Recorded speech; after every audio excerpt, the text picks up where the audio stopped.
খরচ ১,৫০০ কোটি টাকা। সেই স্যাটেলাইট কিনতে হলো দেশের জনগণকে ৩,০০০ কোটি টাকা, এবং এই স্যাটেলাইট এখন মহাশূন্যে ঘুরছে, তেমন কোনো কাজে লাগে না। সুতরাং আওয়ামী লীগের দুর্নীতির উদাহরণ এখন আর পৃথিবীতে খুঁজলে পথ খালি পৃথিবীতেই নাই, মহাশূন্যে ঘুরে বেড়াচ্ছে আওয়ামী লীগের দুর্নীতি।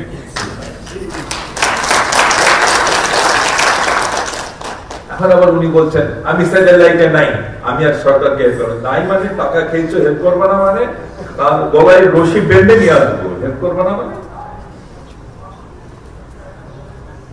তারপর পুতুল,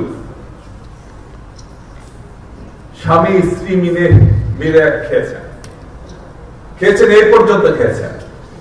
এই পর্যন্ত খাওয়া মানে বোঝেন তো, স্বামী স্ত্রী মিলে এই পর্যন্ত খেয়েছেন। খাওয়া দাওয়ার পর যখন হজম করতে পারছেন না, যখন ওদের দুর্নীতি, বিদেশে তো টাকার আসলে হিসাব দিতে হয়, যখন হিসাব দিতে পারছেন না, তখন পুতুল বলে আমি ওকে চিনি না, সে তার স্বামীকে চেনে না, ডিভোর্স দিয়েছে। এখন বেচারা স্বামী দুবাইয়ের নির্বাচনী পলিটিশিয়ান সম্বন্ধে একটা বাজে ধারণা, মাঝে মাঝে এরকম সময় আসে, যা ইচ্ছে তাই বলে। যাই হোক, হ্যাঁ, যেটা বলছিলাম, পলিটিশিয়ানদের বদনাম হয়েছে কিছু মানুষের কারণে। হাসিনা, এরশাদ, এরা তার এক্সাম্পল। এই যে দেখেন দুর্নীতি, দুর্নীতি নিয়ে আমি জানি না বই কি কি লেখা হয়েছে।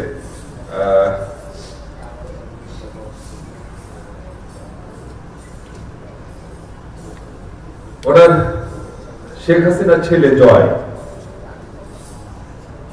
কদিন আগে এফবিআই যে রিপোর্ট, সেই রিপোর্টে এসেছে জয়ের ৮টি গাড়ি, সেই ৮টি গাড়ি পৃথিবীর সব দামি দামি ব্র্যান্ডের গাড়ি, খুবই মূল্যবান সেই গাড়িগুলো, প্রত্যেকে আসলে জয় শুধু বাংলাদেশ থেকে কত ১২,০০০ কিলোমিটার দূরে বসে বসে টাকা নিয়েছেন, বিভিন্ন প্রজেক্টে টাকা নিয়েছেন। জয় নিয়েছেন, রেহানা নিয়েছেন। রেহানার সিগনেচার ছাড়া, রেহানার সম্পত্তি ছাড়া বাংলাদেশের কোনো বড় বড় প্রজেক্ট পাস হতো না। এখানে যারা আছেন, মৃত্যুকে সবচেয়ে ভালো বলতে পারবেন, উনি তো বিজনেস লাইনেই আছে। রেহানার অনুমতি ছাড়া হতো না, জয়ের অনুমতি ছাড়া হতো না। এবং শুধু না, এক পর্যায়ে উনি ১২,০০০ কিলোমিটার দূর থেকে টাকা নিয়ে ওনার ভালো লাগতো না, উনি চিন্তা করতো, পরের দিকে চিন্তা করা শুরু করলো, আমি আরো দূর থেকে টাকা নিতে চাই, আরো বহু দূর থেকে টাকা নিতে চাই। এই জন্য উনি করলো কি, একটা স্যাটেলাইট বানাল, বঙ্গবন্ধু স্যাটেলাইট, ওই যে রূপপুর পারমাণবিক প্রকল্প। It was not more than a $7 billion project. $7,000 billion project ছিল, সেটা গিয়ে দাঁড়িয়েছে $12 বিলিয়ন প্রজেক্টে। টাকা দিতে হবে কার? দেশের জনগণকে। মাঝখানে $5 বিলিয়ন, সম্ভবত এখানে $4 বিলিয়ন না $5 বিলিয়ন নাই। কে নিয়েছে? ওই যে টিউলিপ, শেখ হাসিনা, রেহানা, তারপরে জয় ভাগাভাগি করে নিয়েছে। এখন ওই টাকা দিয়ে বোধহয় কিউবার কিনেছে, কি বলে, ফ্ল্যাট কিনেছে। এখন ওগুলোর আর হিসাব দিতে পারছে না। শেখ পরিবার সারা বিশ্বের সবচেয়ে দুর্নীতিগ্রস্ত পরিবারগুলোর মধ্যে এখন একটি পরিবার, এবং এটা আজকে প্রমাণিত যে শেখ পরিবার আর দুর্নীতি পাশাপাশি হাঁটে। শেখ পরিবার আর সততা একসাথে আশা করা যায় না, ঠিক যেভাবে শেখ পরিবার আর গণতন্ত্র একসাথে আশা করা যায় না।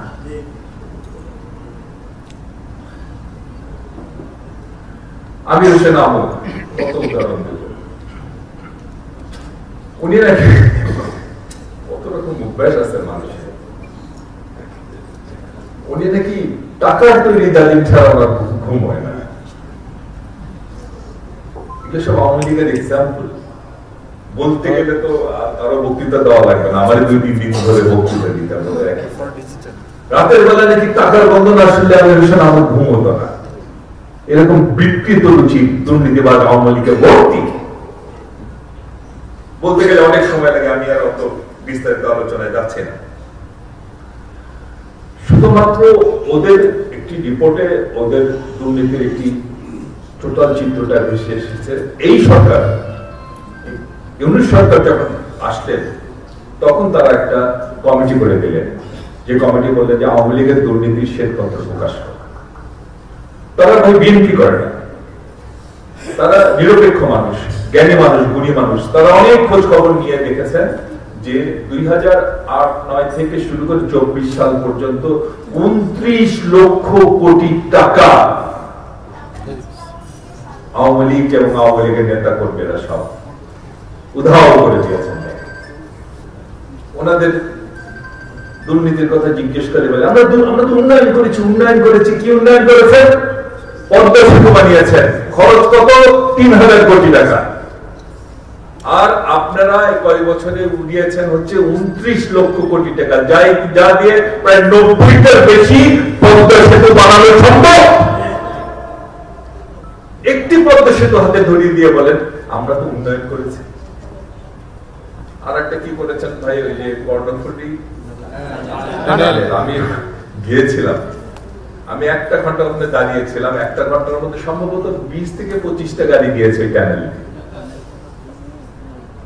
কেউ টানেল দিয়ে যাবে না, কোন কাজে লাগে না, সেফ টাকা খরচে বানানো হয়েছে। একটা খালি কোনো মতো একটি প্রজেক্ট করেছে, অস্বীকার করবো না, এইটা একটু কাজে লাগে, এই মেট্রো রেলটা সম্ভব। তাও আবার ওটা নিচ দিয়ে যাওয়ার সময় আমি একটু এদিক ওদিক তাকিয়ে যাই। এরা তো আবার ব্রিজের রডের মধ্যে বাস দেয়, এটা আবার কি দিয়ে পারবে, আবার ভেঙে চলে না পড়ে।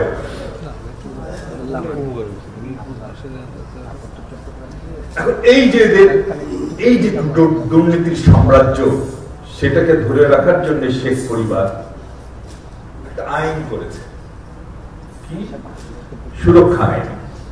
জাতির পিতা কি যেন আইনটা, তাদের পরিবারের যারা সদস্য আছেন তাদেরকে সুরক্ষা দিতে হবে, মানে টাকা যা কামিয়েছেন এগুলো তো রক্ষা করতে হবে, সেভ করতে হবে তাদের নিজের, নাহলে বেঁচে থাকলে তো উড়াতে পারবে, না হলে কিভাবে, সেই জন্য তাদের বাঁচিয়ে রাখতে হবে। এই জন্য আইন করেছে। সেই আইন অনুযায়ী শেখ পরিবার, তাদের যদি কেউ কোনো বাড়িতে অবস্থান নেয়, কোনো বাড়িতে যদি থাকে, তার আশেপাশে যদি তারা মনে করে কোনো একটি বাড়ি ঝুঁকিপূর্ণ, তারা ইচ্ছে করলে সেই বাড়ির সমস্ত স্থাপনা তুলে নিয়ে যেতে পারে।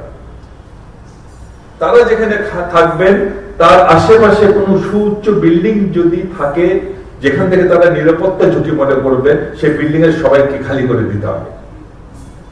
এবং জেলখানায় শুধু তাই না, শেখ হাসিনা, আমরা যখন ঢাকার কোর্টে হাজিরা দিই, ঢাকায় যখন শেখ হাসিনা আমাদের ঢাকার বিভিন্ন কোর্টে হাজিরা দিয়ে আমাদের ব্যস্ত রেখেছেন, ওনাকেও হাজিরা দিতে হয়েছে। এবং বাংলাদেশে উনি বাংলাদেশের প্রধানমন্ত্রী হিসেবে দাবি করতেন, আমরা বলি অবৈধ প্রধানমন্ত্রী। কত লজ্জা, বিদেশের একটি আদালতে গিয়ে দুর্নীতির মামলায় তার হাজিরা দিতে হয়েছে, তার জামাই আর তার মেয়ের দুর্নীতির মামলা। একবার চিন্তা করেন, আমাদের দেশে যদি অন্য কোনো দেশের রাষ্ট্রপ্রধান এসে দুর্নীতির মামলায় হাজিরা দিত, তাহলে সেই দেশের সম্বন্ধে আমাদের কি একটা ধারণা, কোথায় নিয়ে গেছে এরা দেশে। রেহানার ব্যাপারে তো বললাম, ওনারা, আমি ভাবতাম যে ওদের ফ্যামিলির শুধুমাত্র একটা মেয়ে ভালো, এই মেয়েটা দেশে আসে না, ওখানেই থাকে, কি যেন নাম, ভালোই লাগতো যে যাক আমাদের বাংলাদেশের একটা হোক, আওয়ামী লীগ তার আত্মীয় স্বজন আওয়ামী লীগ হোক, এই মেয়েটা তো ভালো, আগাচ্ছে ভালোই, মন্ত্রী হয়েছে, খুশি হয়ে না। হঠাৎ করে দেখি ও মা, দুষ্টের সেরামণি লঙ্কার রানী, চুপি চুপি খাও তুমি চানাচুর ভাজি। আসল শব্দটা তো দুষ্টের শিরোমণি লঙ্কার রাজা, চুপি চুপি খাও তুমি চানাচুর ভাজা। ইনি তো রাজা বলা যাচ্ছে না, ইনি হচ্ছে দুষ্টের শিরোমণি লঙ্কার রানী, চুপি চুপি খাও তুমি চানাচুর ভাজি।